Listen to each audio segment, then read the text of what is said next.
titulado Discípulo y Discipulado. ¿Por qué? Porque es importante, hermano, que nosotros podamos entender primero que muchos de nosotros, incluyéndome, lo digo esto porque es importante que nosotros podamos verlo, muchos de nosotros aún no hemos entendido verdaderamente lo que es un discípulo y lo que es un discipulado. No lo hemos entendido claramente. Y para poder entenderlo, necesitamos entrar en el contexto de qué cosa es y qué significa. Muchos de nosotros hemos tratado de guiar a otros hermanos en un proceso sin haber nosotros entendido correctamente cuál es nuestra posición. ¿Cuántos saben que nadie puede dar lo que no tiene? Y no podemos enseñar lo que no conocemos. Es más, nosotros, para los que somos padres, le decimos a nuestros hijos, haz esto, haz aquello, pero ellos terminan imitando nuestras conductas. ¿Cuántos dicen amén? ¿Verdad? Porque lo cierto es que nuestros hijos terminan haciendo lo que hacemos y no hacen lo que les decimos que hagan. Y nosotros queremos castigarlos porque no hacen lo que nosotros les decimos que hagan. Porque nosotros queremos que ellos hagan lo que nosotros queremos que ellos hagan, pero lo cierto es que ellos terminan siendo como nosotros. Por eso a mí me encanta G7, porque en G7 aprendemos algo, que mi primer discípulo, o los primeros discípulos nuestros, son nuestros propios hijos. ¿Por qué? Porque tenemos que entender mejor el discipulado. El discipulado no se trata solamente de dar instrucción o de dar enseñanza. Por eso, muchos de nosotros hemos tratado de ser discípulos del Señor a nuestra manera. Y con esa misma perspectiva hemos hecho discípulos, o queremos hacer discípulos. El propósito de hoy día es marcar la claridad de lo que es y lo que representa ser un discípulo de Cristo. Yo quiero que usted imagine y se ponga en mente y diga en qué estaba pensando el Señor Jesús y qué era lo que estaban entendiendo los apóstoles cuando les dijo a ellos, vayan y hagan discípulos. ¿En qué estaba pensando el Señor Jesús? ¿Cuál era el concepto que él tenía en mente? ¿Y cuál era el concepto que los discípulos que estaban en ese lugar estaban recibiendo? Vamos a Mateo 28, y creo que lo tienen ahí en pantalla, ¿sí? Vamos a leer del 19 al 20. Y dice, por tanto, id, ¿verdad? Y hacer discípulos a todas las naciones. ¿Qué está pensando el Señor Jesús? ¿En qué está pensando él cuando él está diciendo, vayan o id y hacer discípulos a todas las naciones? Bautizándolos en el nombre del Padre y del Hijo y del Espíritu Santo, enseñándoles que guarden todas las cosas, dice, que os he mandado, y he aquí yo estoy con vosotros todos los días hasta el fin del mundo. Amén. Ahora, ¿qué es un discípulo para nuestro tiempo? ¿Qué es un discípulo de acuerdo al RAE, al diccionario de la Real Academia Española? Por eso es RAE. Dice el RAE que es una persona que recibe enseñanzas de un maestro o que sigue estudios en una escuela. Es una persona que sigue y defiende las ideas, doctrinas y métodos que un maestro le ha enseñado.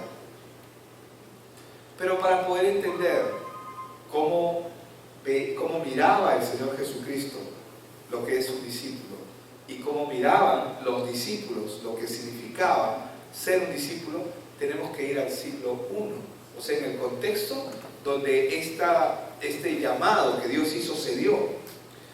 La idea más clara para entender lo que es un discípulo, para tenerlo un poco claro, es repetir un patrón. ¿Qué significa repetir un patrón?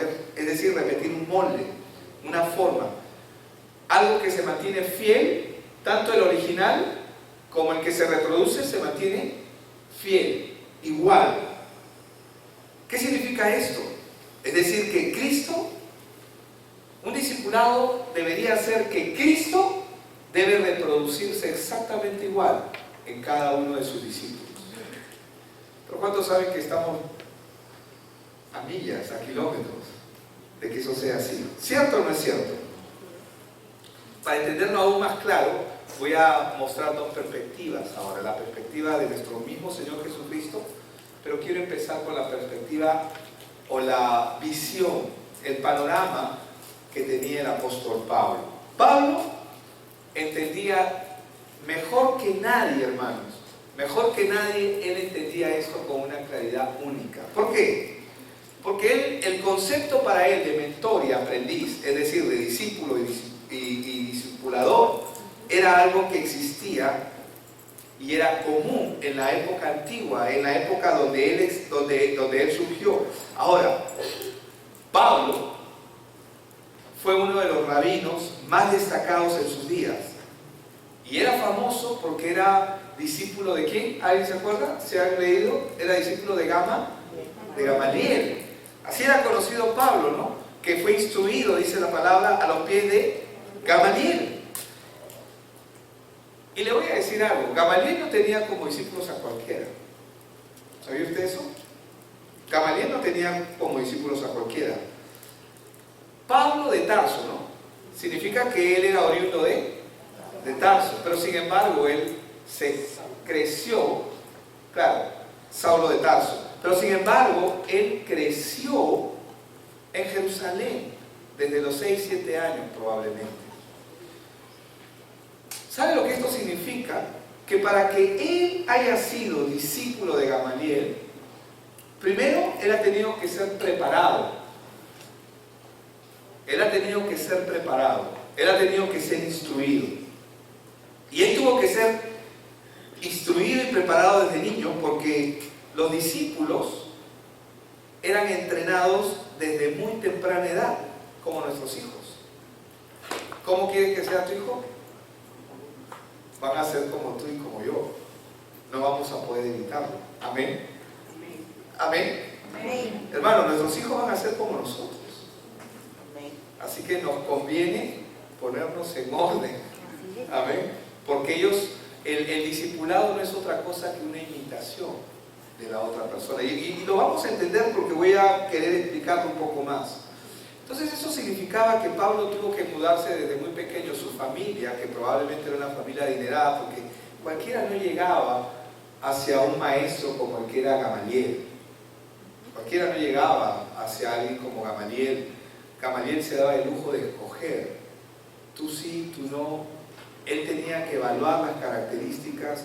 ¿Me voy a poder reproducir yo en esta persona? Esta persona va a tener la dicha de poder mantener mi nombre.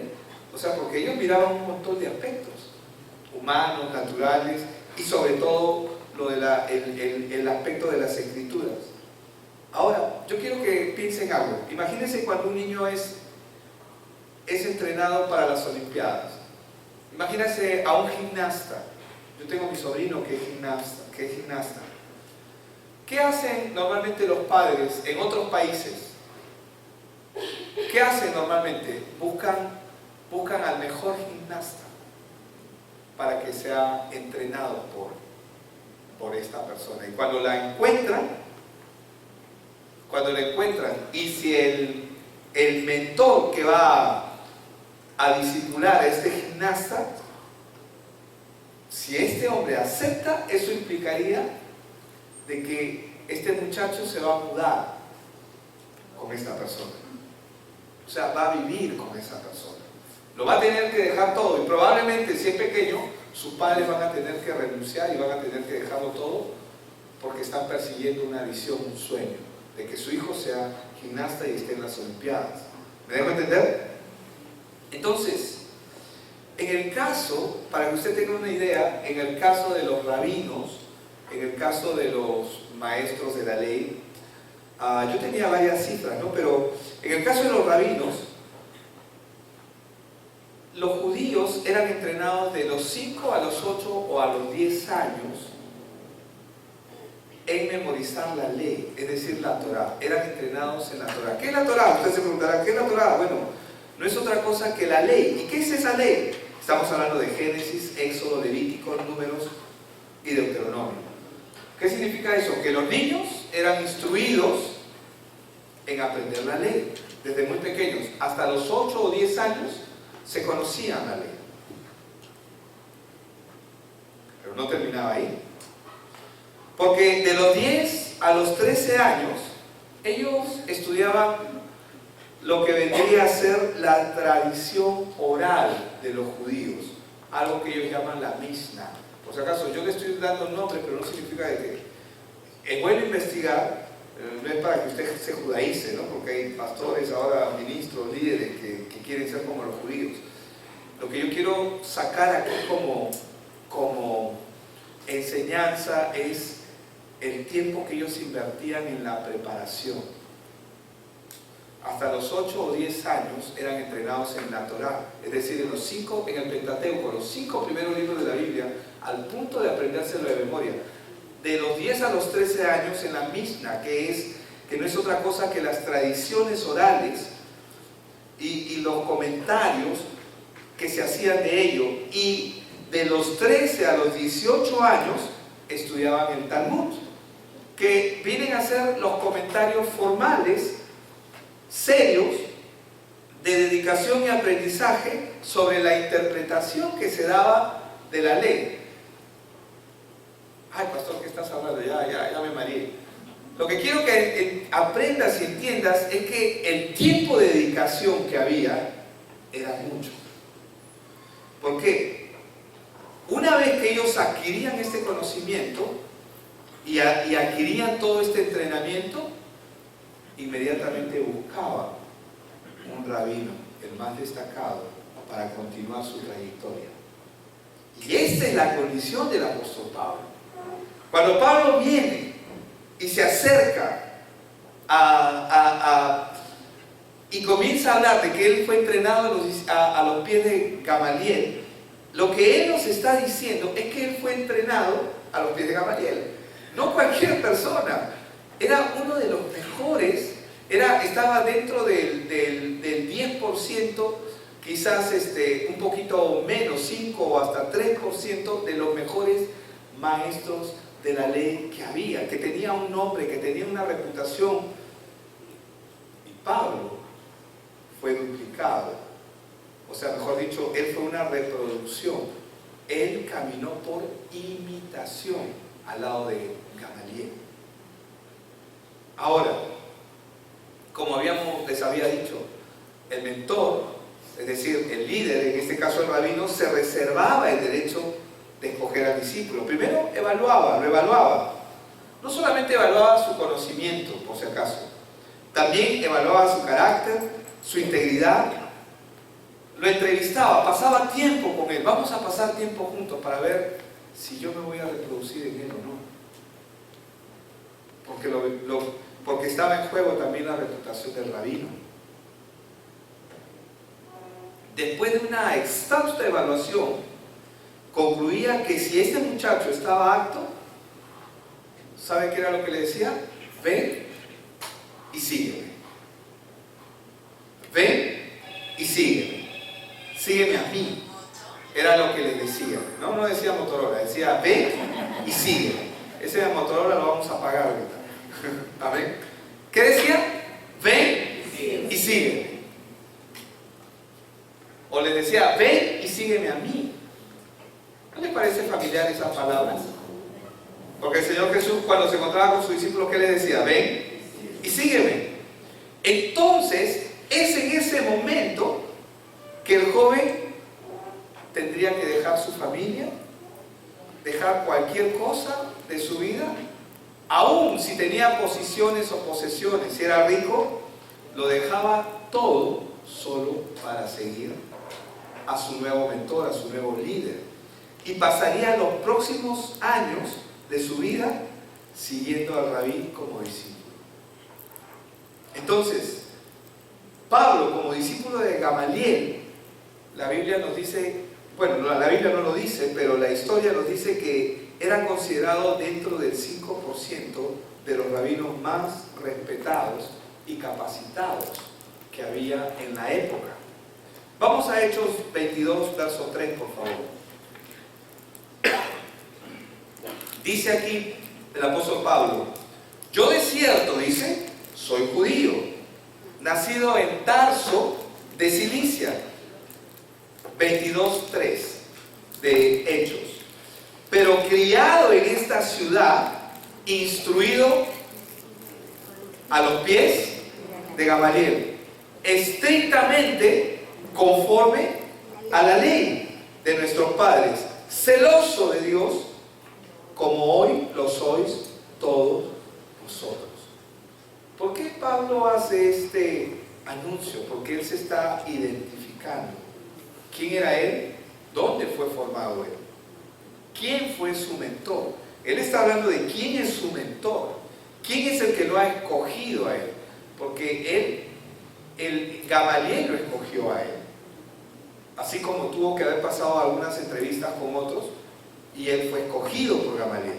En Hechos 5:34 dice, capítulos antes, entonces levantándose en el concilio, un fariseo llamado Gamaliel, y nos va a hablar aquí de quién es Gamaliel, dice, doctor en la ley, ¿y qué más dice? Venerado por el pueblo. ¿Qué significa eso? Que la gente lo respetaba, la gente lo tenía en una posición muy elevada, ¿verdad? Porque era venerado. Ahora, la forma de enseñanza que ejercía el maestro sobre el discípulo era por medio de la imitación. O sea, hoy nosotros, ¿cómo discipulamos? Queremos juntarnos con alguien y ¿qué hacemos? Abre tu Biblia. Ya, sí. ¿Y qué hacemos? ¿Impartimos una lección? ¿Impartimos una clase? ¿Está eso mal? No, está bien. Es bueno eso, pero no es suficiente. Porque estamos dando solamente conocimiento. Necesitamos pasar tiempo. Necesitamos caminar juntos. El maestro enseñaba tanto con su vida y sus acciones como con sus palabras. La imitación, hermanos, era la forma correcta de enseñanza.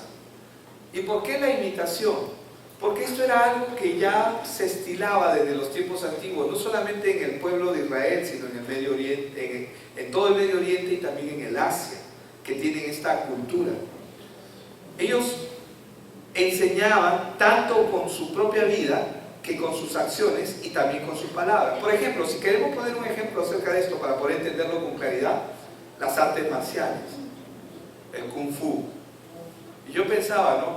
Con el respeto y lo queremos mucho, yo pensaba en Freddy, ¿no? Porque lo vemos todo japonesito, chinito, ¿no? Pero en japonés. Y normalmente las personas de ascendencia oriental tienen ciertas disciplinas y algunos cultivan el arte de las artes, valga la redundancia, las artes marciales como tradición en su familia. Pero lo cierto es que estas artes no necesariamente requieren instrucción teórica, sino que al estilo Karate Kid, ¿verdad? ¿Se acuerdan de Karate Kid? Cuando, bueno, yo soy de otra generación. No, pero ustedes han visto la nueva película. Pero al final era Kung Fu, pero bueno, no los quiero confundir. Que esa película dice Karate Kid, la nueva versión, y resulta que le están enseñando Kung Fu. No, pero bueno, el punto es que Pak Morita, ¿no? Que era Miyagi, que era el sensei, el entrenador del muchacho, le decía, tienes que hacer estos movimientos, ¿no? Pero para que haga esos movimientos, ¿qué hacía? Lo hacía baldear, encerar, ¿no? Y todo lo que hacía era con el propósito de generar, estamos hablando de una película, una ficción, pero lo quiero usar solamente como un ejemplo, porque cuando estamos hablando de las artes marciales y de desarrollar un discípulo, estamos hablando de imitar una conducta y de imitar movimientos. ¿Sí me dejo entender, verdad? Entonces, en la antigüedad, en la época de nuestro Señor Jesucristo, en el siglo I, para ser más exacto, no se requería necesariamente de enseñanza teórica, sino que era un convivir, porque era necesario que el discípulo aprenda de su líder, de su mentor, de su rabino, de su maestro. Por eso era necesario que cuando el líder lo escogía o lo llamaba, ¿qué era lo que hacía? Dejaba todo. Como Pablo probablemente lo dejó todo para seguir a su nuevo mentor, en este caso Gamaliel. Por eso es que Pablo lo uso como ejemplo, porque él entiende perfectamente lo que es el discipulado, y nosotros necesitamos aprender qué es realmente el discipulado. Porque muchos de nosotros podemos pensar que estamos siendo discipulados, pero lo cierto es que no estamos siendo discipulados probablemente a la manera de Dios, como Dios quiere, y probablemente nosotros mismos no estamos desarrollando discípulos como Dios quiere. Por eso es la importancia de hoy poder entender qué es discipulado, qué es un discípulo. Amén. No me dejes solo, por favor. 1 Corintios capítulo 4, voy a leer del 16 al 17, ¿qué dice? Por tanto, os ruego que me imitéis. Noten que Pablo no dice, oye, acuérdate, aunque van a haber ocasiones donde dice, no, acuérdate, cuando le dice Pablo a Timoteo, pero acá no le está diciendo, acuérdate de las enseñanzas que te he dado. Acá, ¿qué le dice? Por tanto, os ruego que me imitéis. ¿Por qué? Porque eso significa que él pasó tiempo. Él pasó tiempo con muchos discípulos. Y le está diciendo a los corintios, os ruego que me imitéis, por eso mismo os he venido a Timoteo, dice. Perdón, os he enviado a Timoteo. ¿Por qué envía a Timoteo? Porque Timoteo es una reproducción de Pablo, que es mi hijo amado, dice, y fiel, dice, en el Señor, el cual os recordará mis movimientos, ¿verdad? ¿Qué va a recordar? Mi proceder en Cristo. Es decir, ¿qué va a recordarles Timoteo? La manera como deben hacer las cosas. Por eso dice, os recordará mi proceder en Cristo, dice, de la manera que enseño en todas partes y en todas las iglesias. Y es por eso, ¿no?, que nuestros hijos, para tomarlo como ejemplo, no hacen lo que le decimos, ¿verdad? Imitan lo que hacemos. ¿Cuánto dicen amén? No te desanimes. Algunos se alegran. Gloria a Dios porque están haciendo un buen trabajo. Hermanos, nuestros hijos son nuestros discípulos directos. Amén. Porque ellos son como nosotros. Van a imitarnos. O sea, no pretendas, o no debemos pretender que nuestros hijos sean diferentes a nosotros si nosotros no somos diferentes. Por eso es que en G7, aquí en la iglesia, ¿qué decimos? Que nuestra primera iglesia es nuestra casa. ¿Por qué? Porque vamos a hacer, no hacer del verbo hacer, sino del verbo ser, del ente, ¿no? Vamos a ser como nuestros padres, porque imitamos a ellos.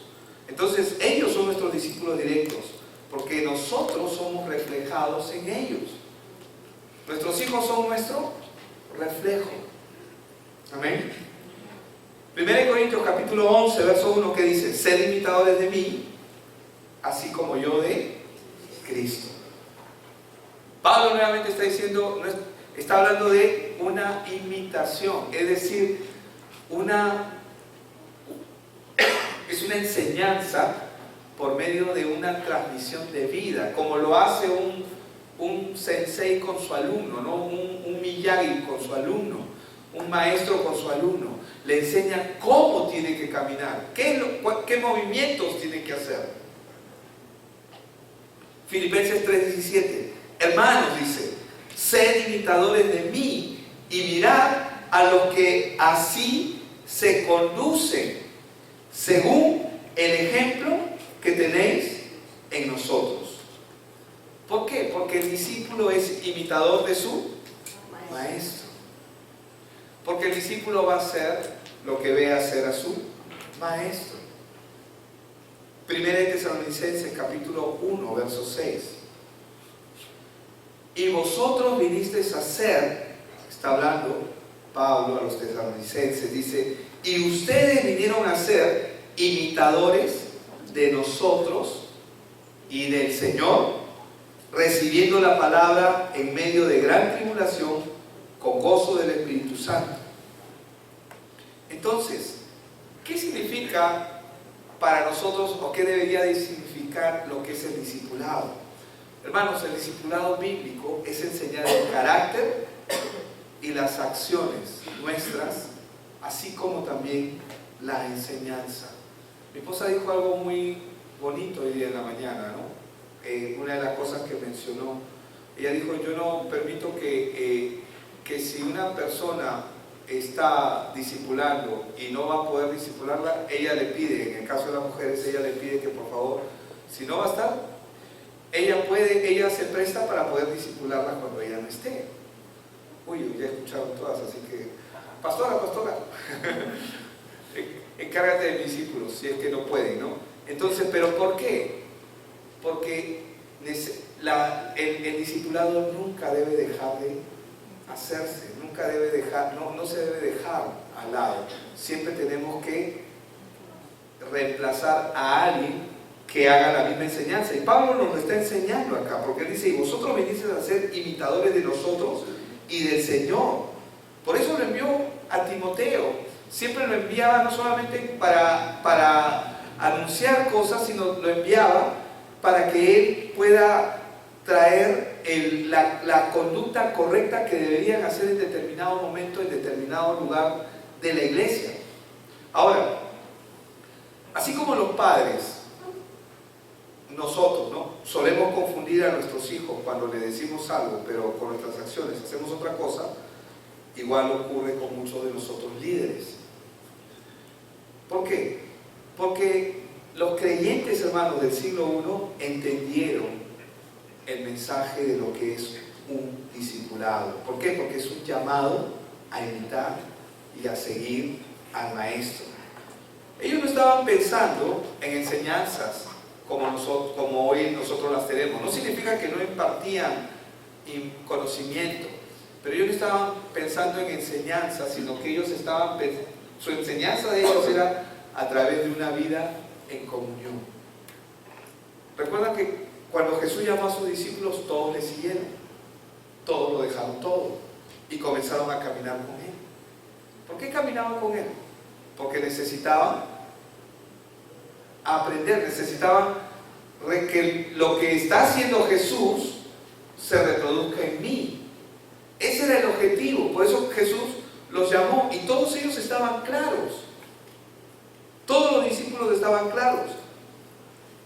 Ahora, pero sin embargo, entendemos que por el tiempo, entendemos también que por las distancias, la imitación es algo que hemos dejado de lado. ¿Qué significa eso? Significa que muchas veces nosotros nos ceñimos solamente a una enseñanza. Y no está mal la enseñanza. La enseñanza es buena, pero también hay que salir al cine. Ay, pastor, discipulado en el cine. ¿Y por qué no?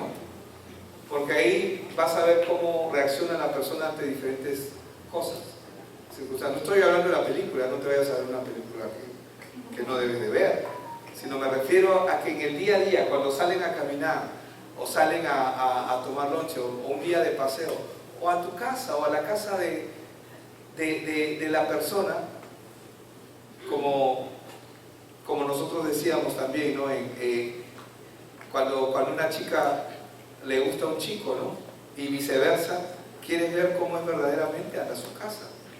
Porque así como trata a su mamá, así como trata a su papá, así. Para algunos se encuentran con sorpresa, ¿no?, porque ni sus padres los conocen. Oye, tú pareces hijo del vecino, ¿no? No porque sea del vecino, sino porque, oye, nunca te comportas así. Hoy me está lavando los platos. Hoy me está barriendo la sala. Hoy me está haciendo esto. Quieren impresionar. Pero lo cierto es que una conducta que es continua, nunca la vas a poder tapar, ni la vas a poder negar. Tarde o temprano lo que es va a salir a la luz, porque es la mayor parte del tiempo es eso. No sé si me dejo entender. Entonces, esa es la razón probablemente por la cual nosotros aún no estamos alcanzando al mundo, porque hemos dejado la imitación de quién es Dios en nuestras vidas a un costado. Hemos dejado la imitación, seguir la huella, caminar por el camino que Él anduvo. Lo hemos dejado de lado en el discipulado. ¿Por qué? Porque nos hemos enfocado y hemos traído en el discipulado solamente enseñanzas. Pero ¿cuántos han escuchado que reglas o leyes sin relación producen una rebeldía? Y las enseñanzas pueden ser muy bonitas, pueden ser muy inspiradoras, pueden ser llenas, ¡ah, qué espectacular esta enseñanza! Pero si eso no es real en nuestra vida, es información solamente. Y el mundo ya está lleno de información. Y probablemente esa es una de las causas principales por la cual aún no estamos alcanzando al mundo. ¿Por qué? Porque pensamos que eso es discipulado y hemos entrado en un error. Porque eso no es discipulado. Sí, involucra la enseñanza, pero involucra pasar tiempo también. Hebreos 6, versos 11 y 12 dice: pero deseamos que cada uno de vosotros, dice, muestre la misma solicitud. Es decir, hasta el fin, dice, ¿no? O sea, deseamos, dice, que cada uno de vosotros muestre la misma solicitud hasta el fin, para plena certeza de la esperanza, a fin de que no os hagáis perezosos, sino imitadores de aquellos que por la fe y la paciencia heredan las promesas. Hermanos, cuando nosotros tenemos las enseñanzas y son buenas, pero además de la enseñanza tenemos un estilo de vida conforme a la palabra, eso va a transformar el mundo. Porque mucha gente se va a convertir más por lo que ve que por lo que dices o lo que digo. ¿Cuántos saben que es así? Como este hombre que estaba en la cárcel y era un creyente y le tocó al peor de los peores, ¿no? Le tocó un maleante, un desgraciado, canalla, ¿no? Pero todos son así, pero algunos son más que otros. Y el detalle es que este creyente, pues, un día le decía: ni se te ocurre decirme nada porque te mato. Y lo único que hizo durante todo el periodo que le tocó estar en la cárcel fue servirlo nada más, incondicionalmente. El patas abusaba, lo maltrataba, o sea, lo abusaba verbalmente, bullying, ¿no?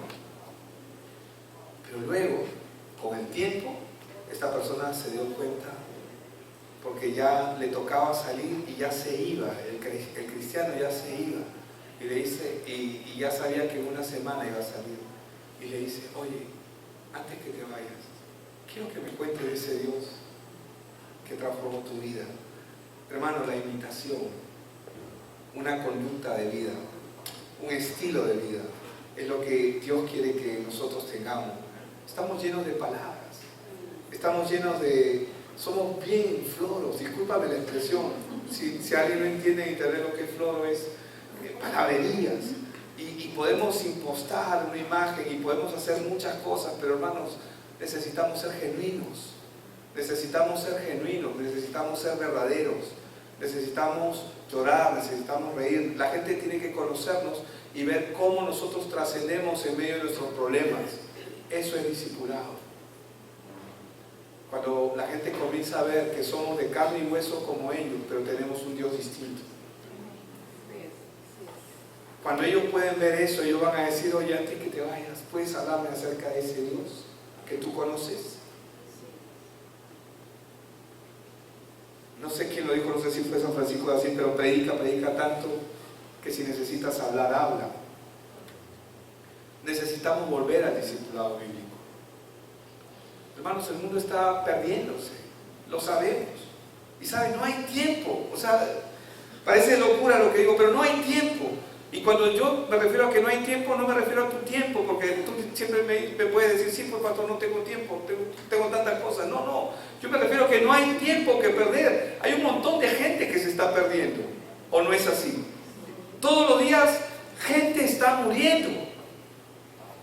Y nosotros estamos chéveres, tranquilos, porque no hemos entendido o probablemente no hemos sido discipulados como debiéramos haber sido discipulados. Hemos cometido los mismos errores, pero tenemos que enmendar eso y comenzar a vivir la vida que Dios nos ha llamado a vivir.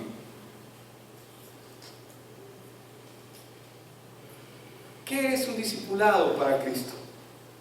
Cuando Él comienza a ponerlo de manera radical. ¿Qué dice Lucas 14? Vamos al verso 26 al 28. Dice: si alguno quiere venir en pos de mí y no aborrece a su padre, madre, mujer, hijos, hermanos, hermanas y aún también su propia vida, ¿qué dice? ¿Qué dice?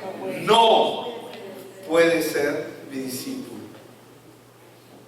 ¿Qué está diciéndonos? Que si nosotros no estamos dispuestos a dejarlo todo, a un padre, madre, mujer, hermanos, aún nuestra propia vida, dice que no podemos ser sus discípulos. No podemos.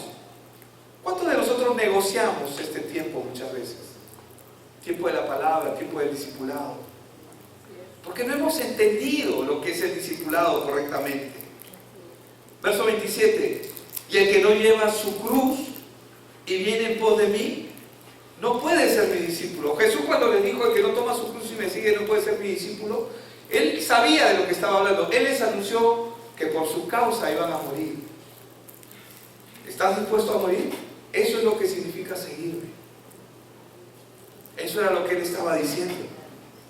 Porque ¿quién dice, y hace la pregunta en el verso 28, quién de vosotros, queriendo edificar una torre, no se sienta primero y calcula los gastos a ver si tiene todo lo que necesita para acabarla? No sea que después que haya puesto el cimiento y no pueda acabarla, todos los que lo vean comiencen a hacer burla de él, diciendo: ese hombre comenzó a edificar y no pudo acabar. ¿O qué rey, al marchar a la guerra contra otro rey, no se sienta primero y considera si puede hacer frente con 10.000 al que viene contra 20.000? Y si no puede, cuando el otro está todavía lejos, le envía una embajada y le pide condiciones de paz. Así pues, cualquiera de vosotros que no renuncia a todo lo que posee, así pues, cualquiera de vosotros que no renuncia a todo lo que posee, así pues, cualquiera de vosotros que no renuncia a todo lo que posee, así pues, cualquiera de vosotros que no renuncia a todo lo que posee, dice, no puede ser mi discípulo. Hermanos, ¿cuántos de nosotros negociamos tan fácilmente? Estamos involucrados en nuestros propios asuntos, egoístas. Parece radical, ¿no? ¿Parece radical? Es radical, ¿verdad? Para nosotros más radical. Pero ¿quieres que te dé una noticia? No era muy radical para su tiempo. Para el contexto donde Jesús estaba hablando esto, no era radical. Él dijo eso y lo siguieron o no. Lo entendieron ellos, mejor que nosotros. Muchos de nosotros estamos siguiéndolo sin entender el compromiso que lleva a seguirlo. Muchos de nosotros solamente lo seguimos, sí, ya. Pero sí, eso era en esa época, no, eso es en esta época también. Así pues, cualquiera de vosotros que no renuncia a todo lo que posee, no puede ser mi discípulo. ¿Saben por qué nosotros lo vemos radical? Porque la verdad es que nosotros vivimos en un mundo superficial, en un mundo de apariencias nada más. Lo radical aquí, hermanos, lo radical aquí no es el llamado que Él hace. ¿Sabe qué es lo radical en este llamado? Que había gente que estaba dispuesta a dejarlo todo. Había gente, así como Pablo, que fue entrenado y preparado desde los 10, desde los 5 hasta los 18 años. Y cuando tuvo 18 años, él estuvo dispuesto a venir delante del Señor, del Señor llamado Gamaliel, y decirle: mira, acá está mi currículum, por favor acéptame. Estoy dispuesto a dejarlo todo, estoy dispuesto a dejar mi familia, estoy dispuesto a dejar el dinero que tengo, estoy dispuesto a dejarlo todo, solamente acéptame porque yo quiero ser un discípulo. Así como Pablo, había un montón de gente que estaban dispuestos. Pero ¿saben qué es lo radical aquí? Que él llamó gente como tú y como yo, que no tenían nada de preparación y nada de lo que estos hombres tenían. Hermanos, ellos no tenían nada. Yo soy un don nadie frente a cualquiera de estos. Y tú también. Perdonen que me emocione, pero no puedo dejar de ver mi condición, mi naturaleza. Y cómo Dios ha tenido tanta misericordia. Porque eso es lo que ha tenido. Nosotros podemos ver que el Señor Jesús, había mucha gente que estaba dispuesta a dejarlo todo por seguir a Gamaliel o seguir a otro rabino conocido, pero lo que es radical aquí, el llamado de Cristo, es que Él te llamó a ti y me llamó a mí. Porque la Biblia dice que Él llamó lo vil y lo menospreciado. 1 Corintios 1:27 dice: sino que lo necio del mundo escogió Dios para avergonzar a los sabios, y lo débil del mundo escogió Dios para avergonzar a los fuertes. Y lo vil del mundo y lo menospreciado escogió Dios, y lo que no es, para deshacer lo que es, a fin de que nadie se jacte en su presencia. ¿De qué te puedes jactar? ¿De qué me puedo jactar yo? Hermanos, yo solamente tengo agradecimiento a Dios por lo que Él ha hecho en mi vida, por haberme despertado, por haberme sacado de esclavitud, por haberme perdonado, por haberme amado. ¿Qué puedo decir yo? ¿Te imaginas? Si Dios está enviando a Jesús para transformar el mundo, ¿a quién escogerías tú? Si hay un Pablo y hay probablemente cientos como él, dispuestos a dejar todo para seguir un rabino como Jesús, pero sin embargo Jesús no escogió a gente como ellos. Te escogió a ti y me escogió a mí para revolucionar este mundo. La pregunta es: ¿qué estamos haciendo? ¿Qué estamos haciendo? Así pues, cualquiera de vosotros que no renuncia a todo. Hermanos, necesitamos entender lo que es el discipulado. Necesitamos entender que es un estilo de vida. Necesitamos entender que nosotros nos reproducimos en vitrina, cuando estamos en la alabanza, cuando estamos sentados, cuando estamos comprando en la calle, cuando estamos caminando, cuando entramos a un lugar, cuando estamos en el lugar donde nadie nos ve. Nosotros estamos reproduciéndonos. Estamos mostrando quiénes somos. Yo sé que es difícil, no es fácil. ¿Cuántos saben que no es fácil? Pero no te preocupes, porque lo vil y menospreciado escogió Dios para avergonzar a los sabios y entendidos de este mundo. Lo débil para avergonzar al fuerte. Hermanos, qué privilegio. ¿Y sabes? Y nosotros, aún ahora negociando nuestro tiempo, oye, vente para tener esta reunión. Sí, yo sé, ya sé, sí, yo sé, sí, yo sé, sí, yo sé, ya, sí, vamos a hablar, sí, ya, sí. ¿Es el familiar? Sí, ya. Y eso es lo que reemplaza muchas veces nuestro tiempo, el tiempo que Dios ha dado en nuestras vidas. Amén. Solamente quiero este mensaje dejarlo, hermano, que sea como una reflexión para nuestras vidas. Que sea una reflexión para ti, una reflexión para mí, para poder hacer lo que Dios nos ha llamado a hacer. Vamos a orar. Padre, yo te